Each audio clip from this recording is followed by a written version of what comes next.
So, bata pa lang ko, ga-dream na yugog maayo para sa akong pamilya.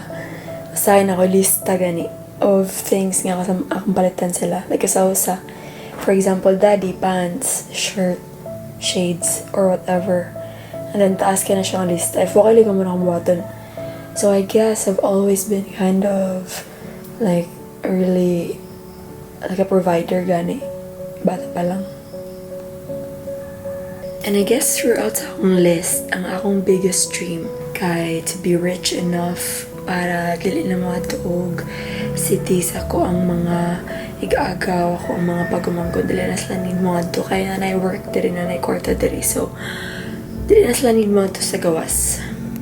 But ang funny thing kay karon ga-try ko so hard to leave ani nga island gani like muhawa na diri. So, rara, naman ako buhatan sa akong dream. In a sense, I think it's still true. Mag-dream gapon ko sa akong family. It's more like karon kasabot na ako ang people. They want to go somewhere na they'd feel like they belong and they'd live in and survive in. And nga part na sa life, nga it's not always nga naka sa place nga imong gigiganan. Pero you go to places out there where you feel like you're home.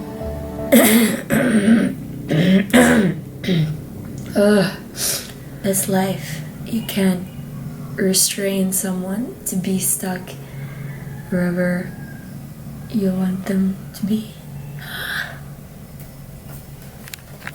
But I guess the question is, do I still dream even if ko ganon mag-live today? Maybe not as intense as sauna, but